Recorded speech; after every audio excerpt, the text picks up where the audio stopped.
Sebagai seorang ilmuwan di kampus, saya memperhatikan apa yang diamati oleh ahli-ahli ekonomi, ahli geologi, ahli politik, bahwa 2030 itu genting sekali akan terjadi krisis bahan bakar di dunia, akan terjadi. Jadi sekarang masih beli solar, tapi solar sudah sulit cari kan sekarang Indonesia. Di Jakarta sudah sulit cari solar. Ya, sudah sulit cari solar. Katanya kilangnya penuh kan?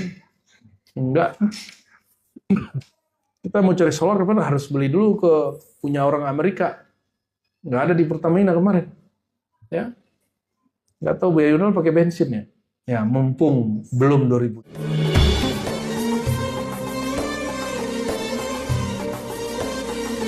Datang ke Nabi, dia tanya, "Ya Rasulullah, atas sa'ah. Kapan hari kiamat?" Ya, pertanyaan dia apa? Oh, berarti nanyain waktu itu salah satu kebiasaan murid-murid Nabi. Kapan sih Dajjal keluar, kan ente sering nanya gitu kan? Kapan sih Mahdi keluar, emang udah siap? Kalau Dajjal keluar itu udah siap. Ya. Apa jawaban Nabi? Ma'adatta laha. Memang kamu udah siap. Itu kira-kira begitu. Kalau arti terjemahan harfiahnya, apa persiapanmu?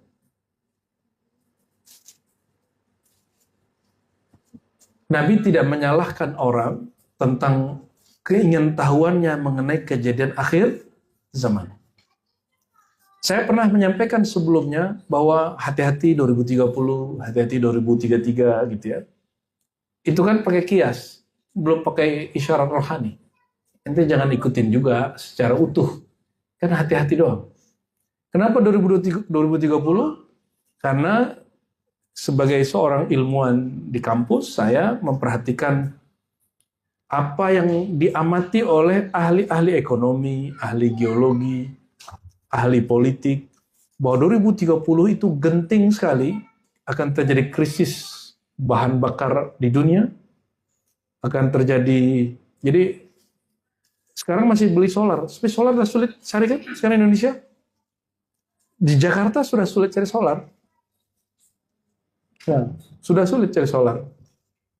Katanya kilangnya penuh kan? Enggak.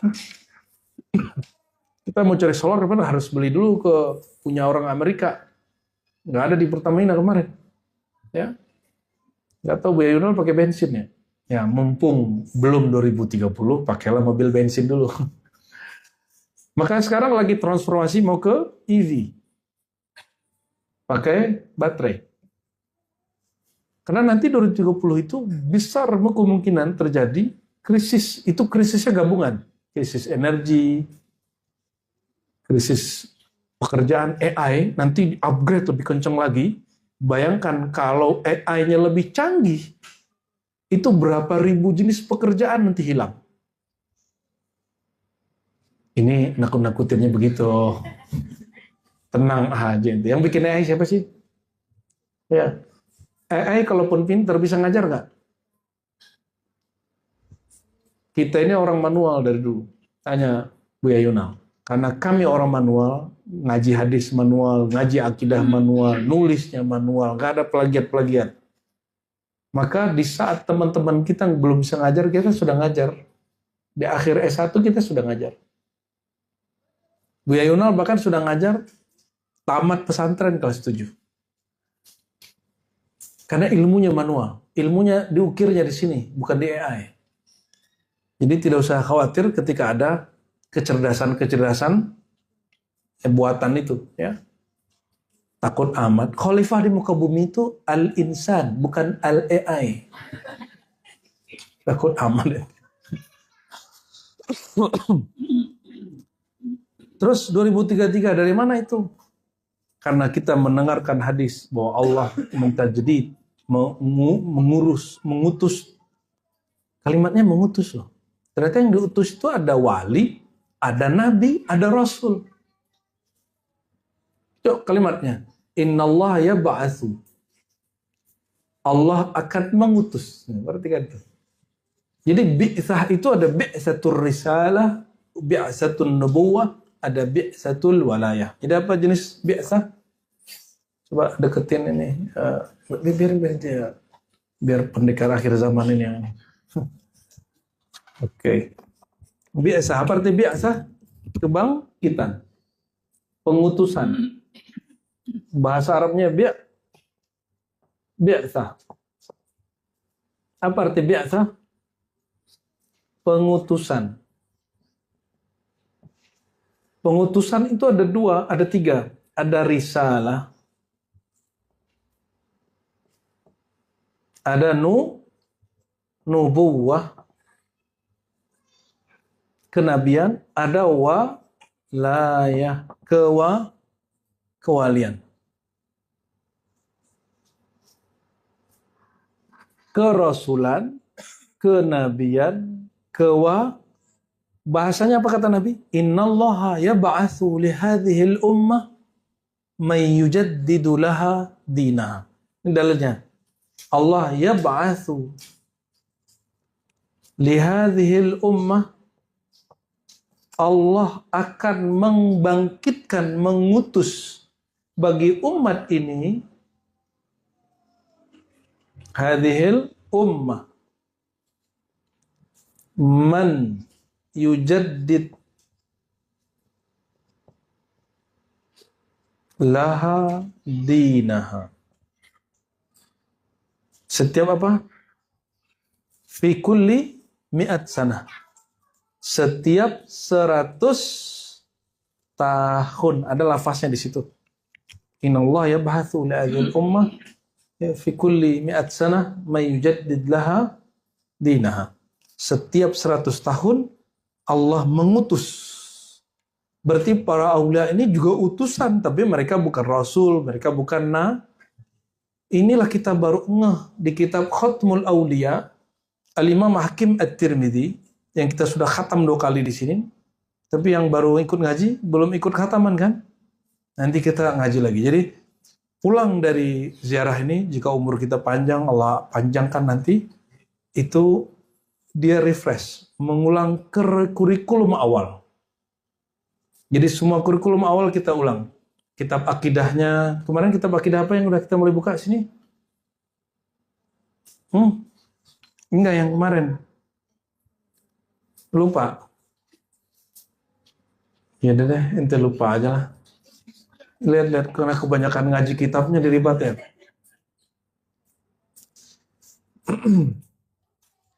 Jadi nanti akan mulai ngaji kitab lagi yang basic, masuk ke kitab Awariful Ma'arif. Ya, Awariful Ma'arif. Pasti pada udah nggak sempat dengerin kitab yang lama itu. Terus ngulang lagi apa? Khatmul Aulia. Ihya Ulumuddin karena ketebalan kita pakai Mukhtasar Ihya Ulumuddin ya. Ada yang belum kita baca Bu ya. Cuma kitabnya sudah ada di Ihya, yaitu Qutul Qulub karya Imam Abu Thalib Al-Makki. Karena kita nggak mau tahsilul hasil, mengulangi sesuatu yang sudah kita capai, maka kita nggak baca kitab Qutul Qulub. Cukup dibaca sendiri bagi yang mau baca. Sayangnya ente nggak bisa baca karena pakai bahasa Arab. Ya, semoga nanti bisa baca ya, insya Allah. Jadi seorang wali Allah itu juga diutus. Inilah yang pernah disampaikan Al-Imam Al-Hakim At-Tirmidzi. Kita alhamdulillah diizinkan Allah ziarah di sana dan nikmat sekali. Sebelumnya kita ziarah ke Imam Abu Isa At-Tirmidzi, pengarang Sunan At-Tirmidzi Al-Jami' As-Sahih. Ternyata orang ini sezaman dan seperguruan. Tapi tarikh wafat yang kita lihat sekarang ini banyak yang keliru Bu ya. Karena beliau berguru ke gurunya Bukhari. Dia berguru ke Imam Qutaibah.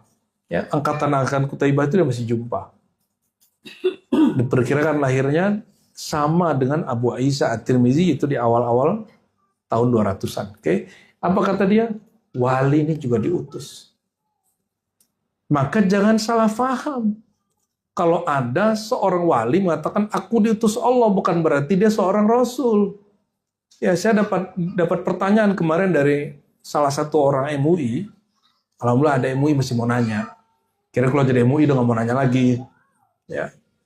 Kan udah jadi majelis ulama ya kan. Lama-lama masih ada yang mau nanya. Apa pertanyaannya? Saya ketemu ada majelis pengajian tasawuf, kata dia. Terus mereka meyakini guru mursyidnya diutus Allah. Lalu laporan dari peneliti kami, melaporannya apa? Ini mursyid mengaku seorang rasul. Saya tanya balik, yang benar aja.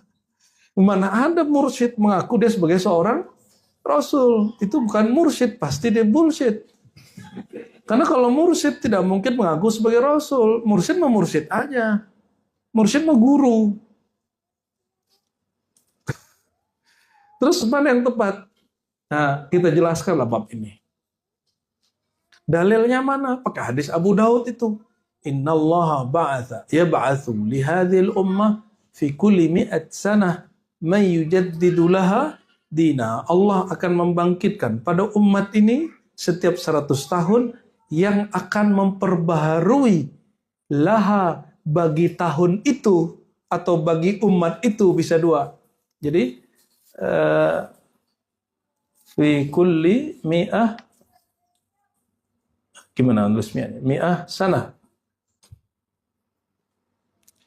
Bisa jadi laha ini umat, bisa jadi sanahnya tahunnya. Setiap 100 tahun itu, tapi yang lebih tepat yang mana? Ummah. Yang memperbaharui bagi umat itu agamanya. Perhatikan, yang diperbaharui bukan agamanya. Apa yang diperbaharui? Lil ummah dinaha. Bahasa agama ini kan turun 14 abad yang lalu. Lalu para wali-wali ini beberapa abad yang lalu. Mungkin bahasa dia sulit untuk dipahami zaman sekarang. Maka setiap 100 tahun Allah akan utus tidak satu orang. Nah, ini kritik kita kepada orang yang GR, dia merasa dirinya satu-satunya. Itu banyak orang. Di setiap wilayah ada, di setiap tempat ada. Kenapa? Ini rumusnya. Innal arda la takhlu min waliyin minal awliya. Tidak ada satu bongkah bumi yang kosong dari seorang wali. Jadi kalau wali meninggal, ada wali baru. Maka ini kabar gembira bagi yang mursyidnya wafat. Jangan khawatir. Pasti Allah telah pilihkan wali yang baru. Cuma ente nggak bisa milih. Wali itu wilayah Allah. Allah boleh jadi pilih wali di luar majelismu, di luar murid-murid dari gurumu. Suka-suka Allah dong, kita nggak boleh atur-atur Allah. Ya, Allah itu yasha wa yakhtar, dia berkehendak sendiri dan dia memilih sendiri. Nggak ada urusannya kita maunya seperti ahli kitab, dia maunya nabi terakhir dari ahli kitab. Allah izinkan nggak? Allah maunya orang Arab. Negeri yang paling jahil. Apa kata Nabi? Tatkala Allah Ta'ala menciptakan alam semesta ini sampai di zamanku, yanzuru ila qulubil ibad. Allah merhatikan semua kalbu hamba. Fayakhtaru qalbi. Kalau Allah memilih kalbuku. Berarti ada sesuatu yang di kalbu Nabi Muhammad sallallahu alaihi wasallam. Bahkan dari awal nubuat risalah ini urusan kalbu. Maka wallahi demi Allah, siapa yang membagikan ilmu ini tanpa menyertakan kehadiran kalbunya, dia bukan lagi perwakilan Rasulullah. Dia bukan lagi pewaris Rasulullah, dia hanya mewarisi egonya sendiri. Pasti nanti dia akan makan dari agama. Dia akan memperkaya dirinya dengan agamanya. Dia akan eksploitasi muridnya dengan agamanya. Dia akan mengakuisisi yang tidak perlu diakukan. Ya, kita tidak larang guru mursyid ya hidup enak, tapi jangan eksploitasi murid. Biarkan muridnya bergerak dengan kesadaran dia. Ya, kecuali ente Nabi Khidir. Nabi Khidir jangankan ente, Nabi Musa aja diuji sama dia. Ya, kalau manhajnya Khadiriyah, dia punya hak di situ. Terus siapa yang tahu? Ya itu yang tahu sirnya. Nggak boleh aneh Khidriyah, aneh boleh ambil duit ente, nggak bisa begitu. Aneh Khidriyah, aneh boleh kemudian suruh ente begini, nggak bisa. yang tahu nanti sir orang yang dia suruh. Ya, baik. Kembali lagi ke hadis. Jadi ini perkata kita pretelin. Ma'adattalah, apa persiapanmu? Qala ma'adatu. Ya, apa jawaban orang ini? Ma'adatullah min katsiri salatin wala saumin wala sadaqah. Ini orang pintar sekali yang jawab. Wahai baginda, tidaklah aku mempersiapkannya dengan banyak sholat. Nah, ini kan hobi ente nih kan? Tidak dengan banyak sholat. Yang kedua, wala saum. Saya tidak banyak puasa. Yang ketiga, wala sedekah. Sedekah pun dikit. Ya. Ngasih orang apa tuh yang tepi jalan tuh, Pak Ogah, bener-beneran ogah ente. Namanya Pak Ogah. Ngasih 2.000 berharapnya surga. Ngasih 2.000 ngumpannya panjang. Ya, ini orang jahat ini, ya. Peminum khamar ini. Belum pernah lihat dia minum khamar, ente dengan ngasih 2.000 sudah nuduh dia minum khamar. Siapa tuh dia preman baik-baik kan? Siapa tuh dia Pak Ogah yang hatinya ogah juga jadi begitu. Tapi kondisi dia menuntut dia seperti itu. Ya. Siapa tahu, kan aneh juga ogah ketemu mereka. Cuma kalau kita tanya hati kan, emang dia memilih hidup begitu kan enggak juga. Ya, kalau di Brunei nggak ada Pak Ogah. Ya. Di Indonesia ini ada mata pencarian yang tidak pernah ada di negara lain. Tukang ojek. Tapi itu berkah. Akhirnya banyak pekerjaan yang menyelamatkan orang dari pengangguran. Di Brunei, Singapura, tak ada juga. Pak Ogah atau Pak Ogah? Kita kalau belokan, turun. Ini orang-orang ini nih. Ente sudah jumpa? Sudah jumpa? Ya doakan dia. Jangan hanya doakan, keluarkan duitnya. Ya, siapa tahu dia senang juga.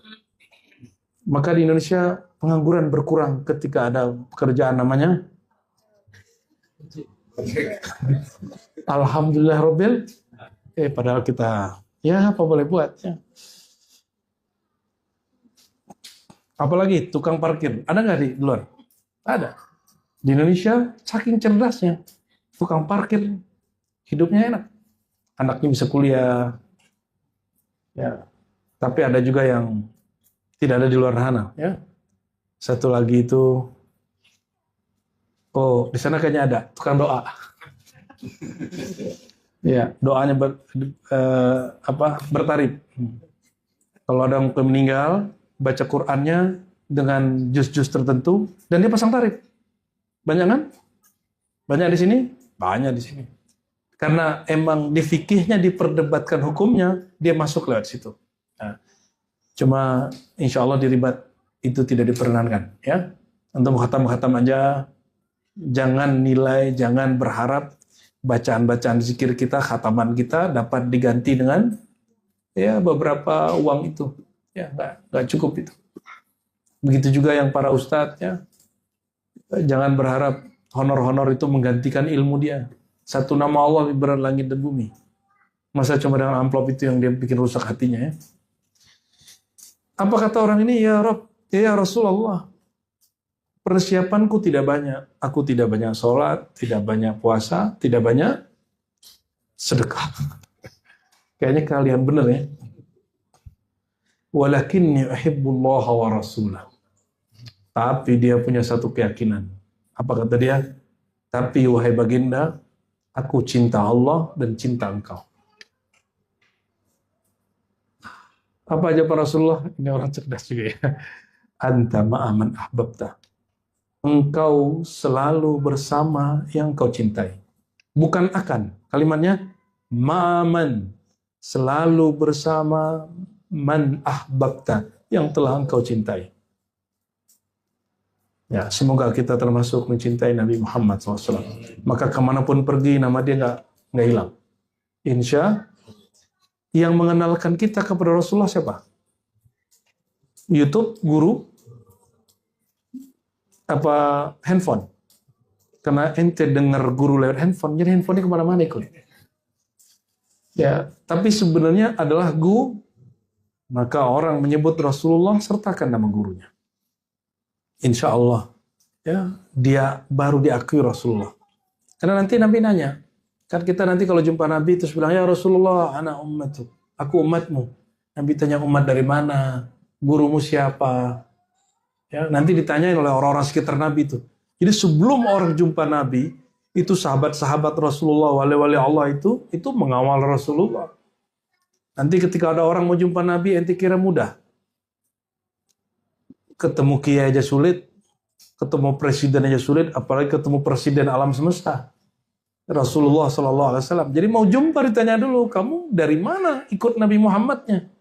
Umat Nabi Muhammad, iya. Ikut Nabi Muhammad dari mana? Maka sebutkan gurunya siapa. Aku berguru ke sebulan, dia bersambung sana ke bulan. Nanti dipanggil tuh gurunya. Betulkah ini muridmu? Iya. Oh kalau gitu kamu ikut kelompok ini. Dibagi nanti. Maka disebutkan di Quran semuanya ikut ya, imamnya. Imamin mubin. Ikut imam yang sudah jelas.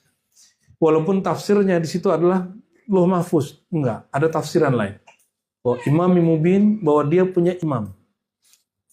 Setiap orang yud'a, dia dipanggil dengan imamnya, dengan gurunya.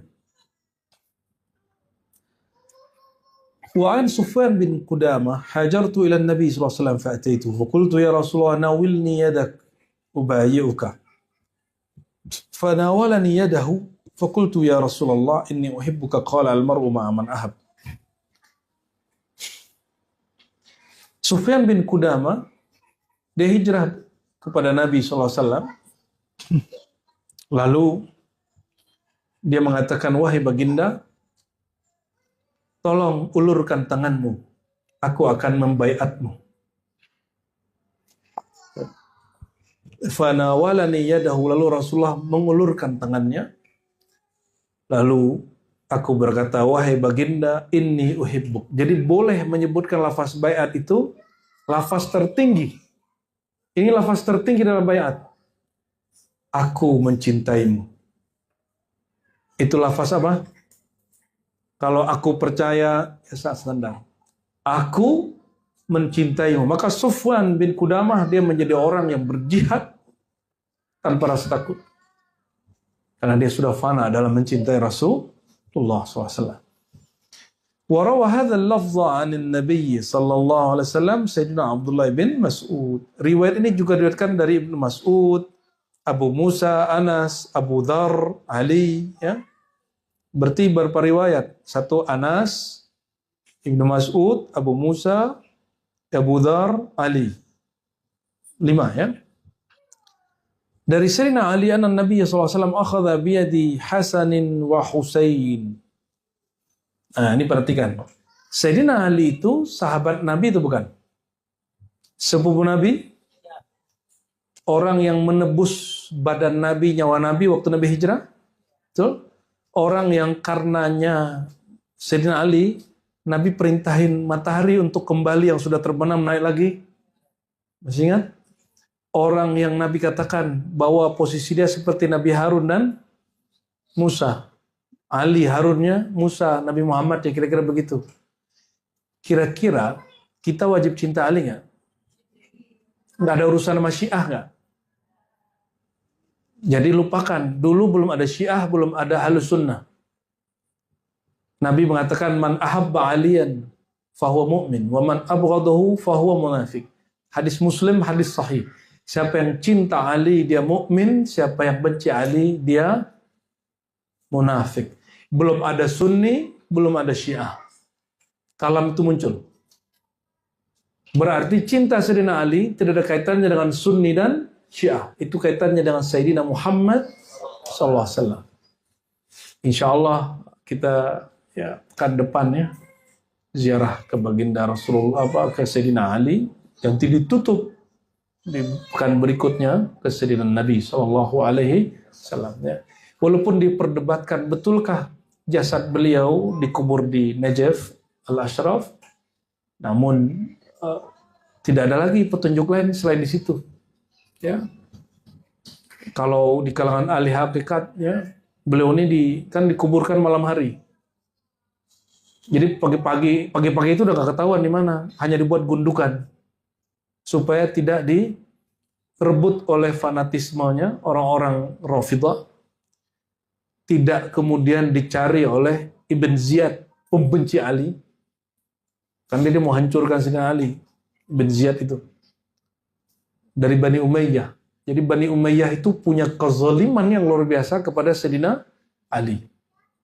Kalau Muawiyah dan Ali, itu perdebatan mereka masih perdebatan politik. Tapi setelah Muawiyah meninggal, yang memimpin siapa? Yazid.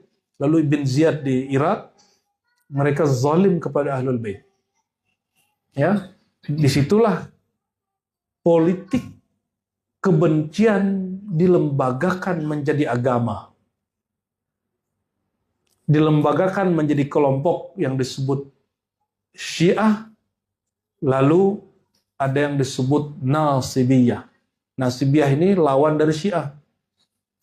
Nah, yang di tengah-tengahnya disebut dengan Ahlus Sun, yang tidak benci kepada Ahlul Bait dan tidak meridai kesalahan yang dilakukan oleh orang kepada Ali, tapi tidak mengutuk orang itu.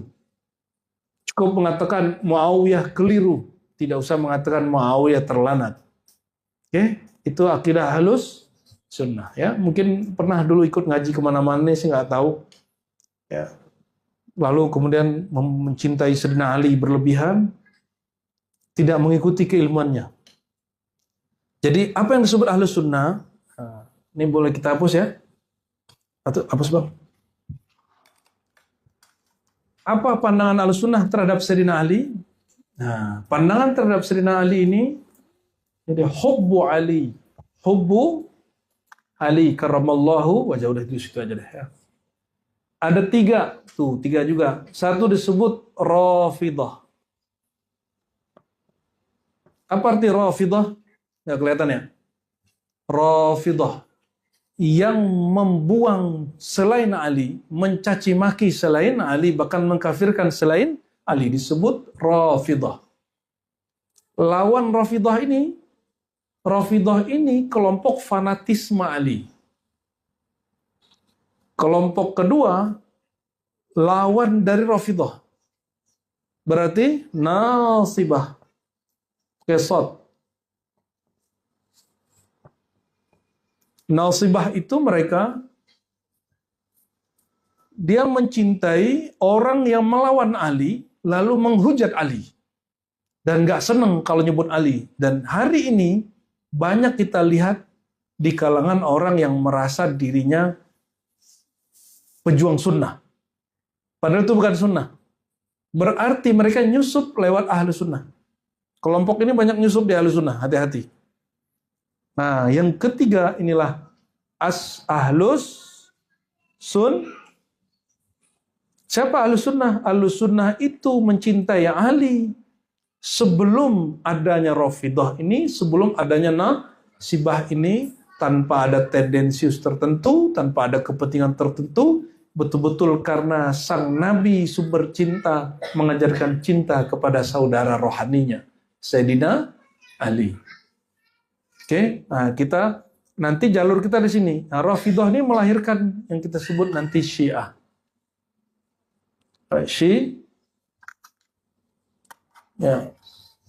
Syiah. Syiah ini juga ada terbagi tiga.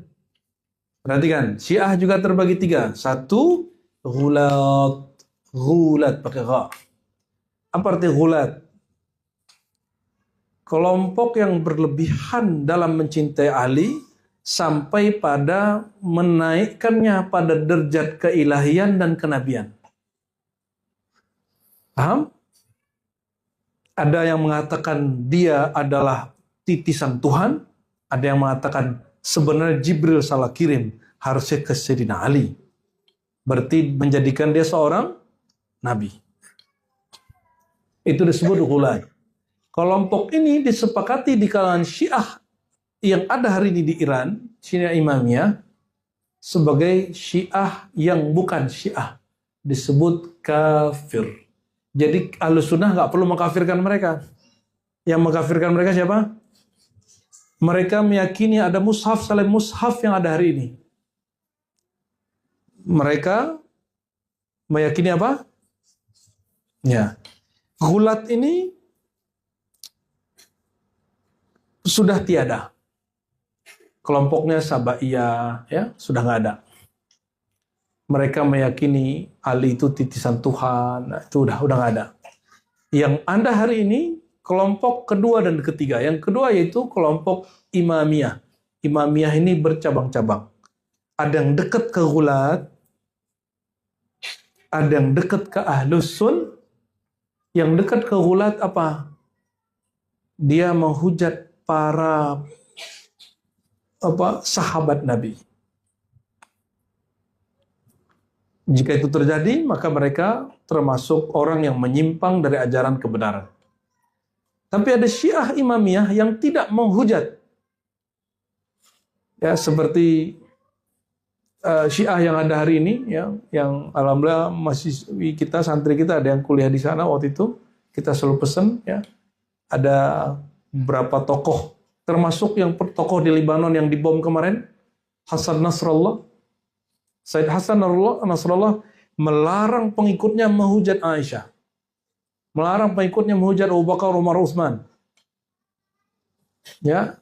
Dan itu banyak, di Kuwait banyak kelompok ini. Mereka tidak lagi menghujat. Jika demikian, mereka termasuk sudah bersaudara dengan Ahlus Sunnah. Maka tidak kafir.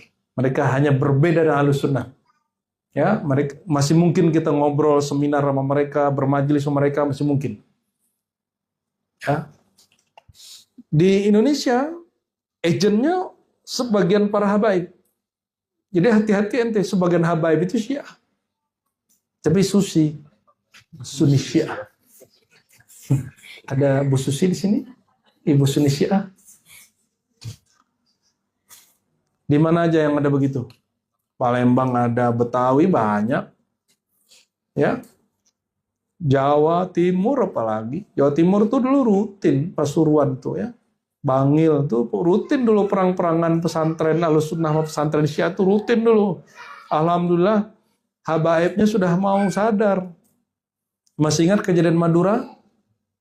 Sampang itu Syiah.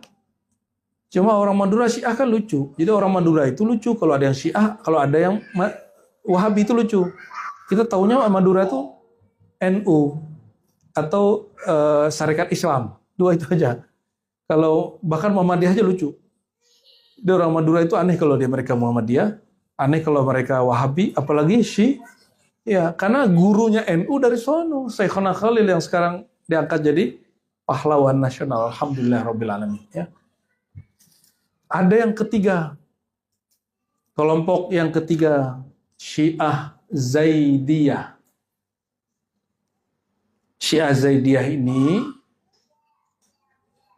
pengikut Zaid bin Ali Zainal Abidin bin Husain bin Ali bin Abi Thalib. Ya. Apa yang unik? Syekh Yasin Al-Fadani dalam buku sanadnya menukil sanad fikih, mazhab, dan hadis kepada Imam Zaid bin Ali. Makanya Syekh Said Mamduh di Mesir yang berguru kepada beliau membuat ulasan khusus tentang Sayyidina Zaid bin Ali. Ya. Jadi kita juga bersanad ke beliau tidak dalam kerangka teologis tapi dalam kerangka keilmuan. Lebih kepada keilmuan, ya. Baik kelompok Syiah yang tadi kita boleh sebut tadi Syiah moderat yang tidak menghujat, lalu Syiah Zaidiyah itu juga moderat. Cuma semua Syiah ini dialektika akidahnya mirip dengan Maturidi dan sebagian Mu'tazilah. Jadi di Sunni miripnya seperti apa? Maturidiyah yang disemarkan. Kalau ke atasnya lagi mirip dengan sebagian Mu'tazilah. Maka kalau orang tanya, apakah masih ada akidah Mu'tazilah? Masih ada di sebagian Syiah. Maka mereka meyakini keadilan Tuhan. Al-adlul ilahi. Ente jangan salah masukin, fikih nggak masuk ya. Mut'ah bukan bab akidah, itu bab fikih. Ya, mut'ah bukan bab akidah, bab fikih. Itu kita nggak masukin di sini. Fokus sama dengan orang ngomong gini, Kiai aneh kan yasinan, kok ente tuduh Wahabi? Lah kia ente pakai akidah uluhiyah rububiyah asma sifat tuh Wahabi. Akidah dia Wahabi, cuma amalan dia aswaja. Ya, kepada pesantren modern, ya, para ustadz-ustadznya kita himbau, tolong bedakan amalan tradisi urfiyah aswaja dengan akidah. Orang tidak menjadi ahlus sunnah asy'ariyah, maturidiyah dengan dia yasinan, dengan baca Sayyidina Muhammad, dengan kunut, enggak, karena itu urusan fikih.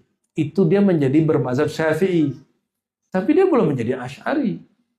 Kan ada Mu'tazilah, Syiah yang Syafi'i ada. Al-Qadhi Abdul Jabbar, itu dia seorang yang tasyayyuh. Dia cenderung kepada Ali, tapi dia bukan Syiah. Dia mazhabnya Syafi'i. Perhatikan, ada yang bermazhab Syafi'i, dia akidahnya apa? Mu'tazilah. Ada yang Syiah. Ya. Ada yang sudah terlepas dari itu sekarang, muncul di Yordan. Ya. Kan bari'an min hadhil firaq jami'an ismuhu Said Hasan bin Ali As-Saggaf, ya. Kan yu'allif kitaban tanaqudat albani al-wadihat wa tabarra'a min al-firaq jami'an wa assasa manhajan mustaqillan wadda'a annahu huwa ahlu sunnah. Lupa nih ngomongnya ke. Jadi ada Hasan bin Ali As-Saggaf itu di Yordan. Dia nggak lagi ikut perdebatan Asy'ari, Maturidi, Sunni, Syiah. Dia buat sendiri dengan sanad dia sendiri kepada Sidi Abdullah Khumari. Karena Sidi Abdullah Khumari, nih perhatikan, Sadah Khumariyah bukan Asy'ariyah, bukan Maturidiyah, tapi juga bukan Syiah. Mereka buat akidah sendiri, akidah Khumariyah. Perhatikan ya. Mereka buat akidah sendiri apa? Yang mereka klaim juga bersambung kepada silsilah Ahlus Sunnah wal. Jadi selain Asy'ari, Maturidi, ada Ahlus Sunnah yang lain. Ada Ahlus Sunnah yang lain. Namun umumnya lewat Asy'ari dan Maturidi. Oke. Sudah azan ya? Gimana? Ngantuk kah? Seru kah? Ya, ini materi 4 semester di S1 Akidah Filsafat. Karena sudah gabung Syiah, Mu'tazilah, ya, 4 semester itu. Dulu kalau saya ngajarnya 4 semester, nggak tahu kalau sekarang. Ya, berarti posisi kita sudah jelas mana? Dengan demikian, cinta Sayyidina Ali tidak ada kaitannya dengan Syiah, Sunnah atau Nasibah. Itu kaitannya hubbu Sayyidina Muhammad. Belum ada Sunni, belum ada Syi'i, belum ada Rafidi, belum ada Khawarij, belum ada itu semua. Nabi mengajarkan cinta kepada Sayyidina Ali. Ya.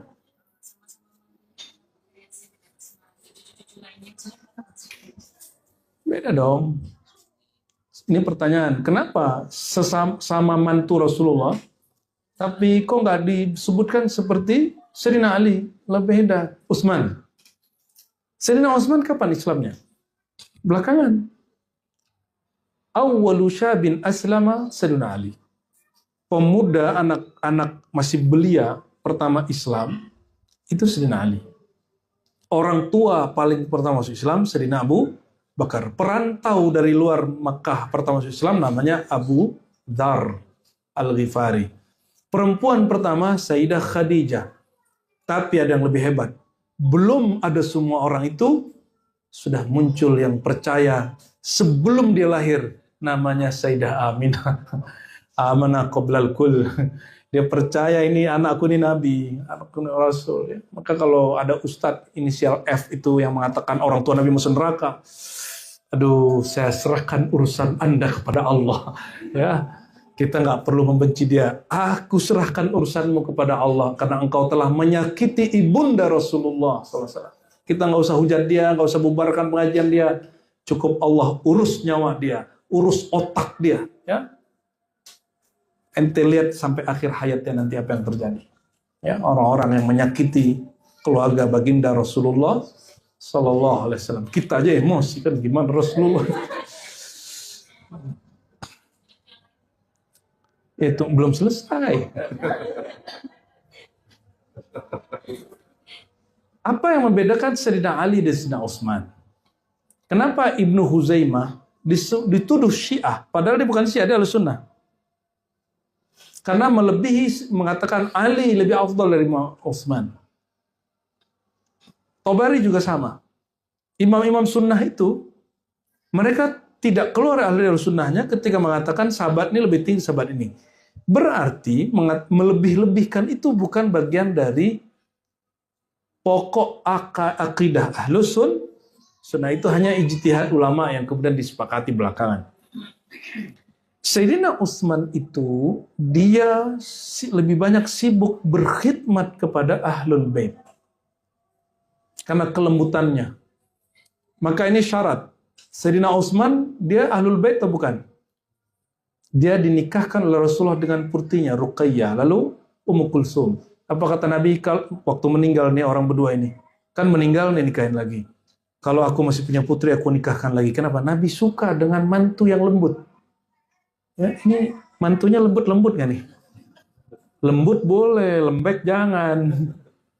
Terus semangat kalau kerja, ya harus semangat. Ya kalau nafsunya juga harus teratur, napasnya juga harus teratur. Semuanya. Sayyidina Utsman itu bukan Ahlul Bait, tapi dia berkhidmat kepada Sayyidah Ruqayyah dan Ummu Kulsum. Lembut sekali, sehingga disukai oleh semua orang yang menjadi mertua. Ini syarat. Makanya saya, walaupun cinta Ahlul Bait, cinta habaib, cinta para syarif, tapi satu hal mazhab fikih yang saya tidak terima sampai hari ini adalah kufu berdasarkan nasab. Kafaah, kufu. Jadi nikahnya harus syarifah, harus syarif. Enggak, saya nggak sepakat. Sampai hari ini. Dari awal saya belajar fikih sampai hari ini saya nggak sepakat. Walaupun kita baca di pajak Sadah Hadrami, wajar. Ya wajar sih secara tradisi orang Padang aja nggak mau kecuali orang Padang, orang Jawa maunya orang Jawa gitu kan. Betul nggak? Tapi itu kan tradisi. Kalau ada muhakamah itu tidak kuat. Tradisi yang jadi hukum itu tidak kuat jika bertentangan dengan asalnya hukum. Sayyidina Utsman dia khidmat. Apa kata Imam Sya'rani?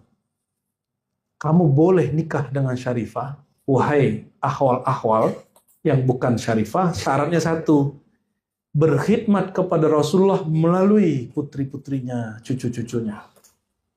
Walaupun istri ente nggak bakal memperbudak ente, tapi niatkan menjadi budaknya. Sanggup nggak?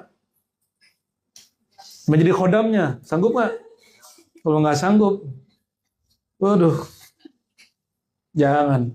Sayyidina Ali itu nggak berani nyakitin Fatimah. Dia kalau Fatimah ngambek, dikunci pintu, udah tidur di masjidnya. Ya, makanya pipinya banyak itunya kan apa? Ada pasir, pas tidurnya tengkurap. Nabi bangunin pakai kaki. Abu Turab, Bapak debu, bangun. Itu orangnya Sayyidina Ali itu. Ya, dia nggak mau banyak konflik. Tahu-tahu ada kabar, dia mau nikah dengan putri Abu Lahab. Sahih Bukhari itu. Sayyidah Fatimah langsung datang ke Nabi, wahai baginda, tahukah engkau ada gosip, laki gua mau nikah sama putri musuh Allah. Mau, kata Sayyidah Aminah, kita nggak tahu nih modus Pak asli kan? Apakah ini modus melarang Ali atau memang asli nih? Kata Fatimah, masa dia mau menggabungkan putri kekasih Allah dengan putri musuh Allah? Padahal putrinya Abu Lahab itu masuk Islam sudah. Cemburu atau modus atau wallahu alam. Lalu Nabi panggil Ali. Ali, ini darahku, ini dagingku. Siapa yang menyakiti dia, menyakitiku. Berhenti sih Ali langsung. Nggak perlu, Nabi itu nggak perlu ngomong, Ali jangan, nggak perlu. Karena Ali lebih paham. Itu Ali. Lalu ketika semua orang sudah diangkat jadi saudara oleh saudara sahabat-sahabat, datang Sayyidina Ali nangis. Ya Rasulullah, semua orang telah kau persaudarakan, aku belum. Kata Nabi, atarda ya Ali an takuna bimanzilati Harun min Musa. Tambah kejar lagi nangisnya. Wahai Ali, ridhokah kamu menjadi Musa dengan Harun dengan Musa? Harun itu saudaranya Musa. Engkau Harunnya, aku Musanya. Harusnya berhenti nangis apa taman nangis? Taman nangis dia. Beda. Lalu Nabi mengatakan, aku pusat ilmu, Ali gerbangnya. Beda dengan Utsman. Sayyidina Utsman bukan Ahlul Bait, bukan Bani Hashim. Ketika dia menikahi istri-istri Nabi, anak-anak Nabi, istri Nabi nggak boleh dinikahin ya. Itu ummahatul mukminin, ibu kita. Jadi seandainya kalian nih hidup di zaman Nabi, misalnya nih, terus Nabi meninggal, nggak boleh ngelamar Aisyah. Haram hukumnya, haram secara rohani bukan secara fikih. Allahumma sholli ala sayyidina Muhammad. Jadi kenapa Sayyidina Ali? Nah tadi tuh deretannya. Deretan. Maka mencintai Sayyidina Ali itu mencintai gerbang keilmuan. Maka tidak dapat orang membaca satu kitab mazhab apapun hari ini, thariqat apapun hari ini, kecuali dia kalau buka sanadnya bersambung ke Sayyidina Ali. Fikih mazhab kita bersambung ke Sayyidina Ali, ke Sayyidina Abdullah bin Umar. Tapi fikih akidah kita, ilmu zikir, ilmu ma'rifat kita bersambungnya kepada Sayyidina Ali. Bukan berarti kita Syiah, nggak ada urusan. Kita nggak ada urusan dengan Syiah, Sunni Syiah di situ. Ini bab ilmu. Ya, kira-kira begitu. Terjawabkah? Cucunya, cucu siapa? Cucu Nabi ada Muhsin, tapi meninggal waktu kecil. Nggak ada yang hidup. Sayyidina Utsman punya istri lagi setelah Ruqayyah dan Kulsum meninggal, tapi zuriatnya bukan dari zuriat Kulsum dan Ruqayyah. Sayyidina Umar juga punya anak lagi, tapi bukan jalur Ahlul Bait ya. Abu Bakar juga sama. Bayangkan Abu Bakar mertua Nabi, Umar mertua Nabi, Utsman mantu Nabi, Ali mantu Nabi. Kira-kira siapa yang lebih tinggi? Jangan bilang begitu. Ya, man kanat imra'atuhu tahtahu. Paham nggak? Yang paham bahasa Arab. Ibnul Jauzi waktu di Baghdad ditanya orang, siapakah di antara yang 4 ini lebih mulia? Coba ditulis bahasa Arabnya Buya Yuna deh. Man kanat imra'atuhu tahtahu. Ini bahasa Arabnya lucu. Dengerin dulu.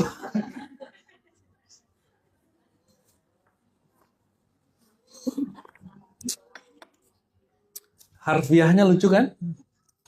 Harfiahnya lucu apa vulgar? Ya. Ini. Maaf. Man, lagi dan dikit. Man kanat imra'atuhu tahtahu. Abu Bakar mertua Rasulullah SAW. Umar mertua Rasulullah SAW. Utsman menantu Rasulullah SAW. Ali menantu Rasulullah. Berarti 4 orang ini kerabat Rasulullah dari jalur perkawinan. Hanya Sayyidina Ali yang dapat 3 sekaligus, perkawinan dan rohani serta nasab ya. Oke, man kanat kata Ibnul Jauzi, siapa yang adalah perempuannya. Perempuan itu maksudnya bisa istri, bisa anak, bisa saudari. Tahtahu itu di bawah, maksudnya tahtahu itu bisa dia ortu, bisa laki. Lakinya, suaminya, laki bahasa baku. Apa non baku? Suami. Siapa yang si perempuannya adalah si perempuan itu di bawahnya sebagai orang tua. Siapa dia? Nah, siapa yang perempuannya itu punya orang tua? Orang tua itu lebih mulia. Abu Bakar dan Umar. Kalau putri, siapa yang putrinya adalah istri dari dia jadi lakinya, dia jadi suaminya. Berarti Utsman dan Ali. Kalau hitung-hitungan kuantitas, banyakkan Utsman memang. Utsman anak Nabi 2, dia pebiniin. Sedangkan Ali cuma 1, tapi itu mencakup semua kemuliaan perempuan alam semesta. Maka Sa'dah Ghumari, perhatikan, Sa'dah Ghumari dia bukan Syiah, tapi dia bukan Asy'ari. Saya langsung tanya ke Syekh Abdul Mun'im. Ya, waktu kita nanya dulu, kita sebagai Asy'ari, ternyata beliau keberatan dengan kalimat itu. Pas kita baca di risalah-risalah buku-bukunya, siapa? Keluarga besarnya, Sidi Ahmad, paman dia paling tua. Namanya Sidi Ahmad Al-Ghumari. Ternyata Sidi Ahmad ini mengkritisi Asy'ari. Dan dia merumuskan akidah Ahlussunnah sendiri. Yang sebenarnya nggak jauh beda. Tapi ada perbedaannya. Apa kata Sa'dah Ghumari? Afdolus sahabah Fatimah. Aneh nggak? Bukan Ali. Kalau dia Syiah pasti dia bilang Ali. Ini kelompok Sa'dah Ghumari. Ini kitabnya nih. Kelihatan di atas? Yang ini loh. Tuh. Nah ini tuh juga hadiah dari Habib Hussein Al-Idrus ya. Semoga Allah berkahi dia ya. Kita juga pengen doang, pulang-pulang udah nyampe di Ribat. Kitab itu. Ya, siapa yang ilhamin beliau nggak tahu lah tuh ya. Terus, afdalus sahabat pada Nabi kata Sidi Ahmad siapa? Fatimah. Kok bisa Fatimah? Itulah rumitnya cara berpikir dia. Rumit sekali. Berarti dia bukan Asy'ari, bukan juga Maturidi, bukan juga Syiah. Bagi dia, kesepakatan Abu Bakar, Umar, Utsman, Ali itu bukan urutan kemuliaan, itu urutan orang jadi khalifah. Urutan orang jadi khalifah. Ya. Nah, itulah kalau kita buka kajian ilmu. Ya. Kalau di kajian keilmuan, boleh kita buka itu seluas-luasnya. Dan saya berkeyakinan kuat, umat ini tidak bodoh. Cuma nasibnya aja yang tidak jadi ulama semua. Maka antum, kita manjakan dengan hasil-hasil bacaan itu. Ya, semoga rohaninya tambah kenyang, intelektualnya tambah dewasa, sehingga sangat kuat melihat perbedaan itu rahmat, bukan bencana. Ya, jadi nanti kalau ada orang masih debat-debat hal yang kecil-kecil, senyumin aja, ya nggak usah debat-debat lagi, nggak usah debat lagi masalah Yasinan, masalah Sayyidina, jumpa Nabi dalam keadaan jaga, itu nggak usah lah debat-debat begitu lagi lah. Ya, urusan kita lebih banyak. Ya. Urusan kita lebih banyak. Jadi kita mencintai Sayyidina Ali, boleh kita sebut itu al-hubbu al-muhammadi. Itu cinta dengan manhaj Sayyidina Muhammad. Bukan manhaj yang ada itu, bukan. Itu udah ada unsur politiknya, ya.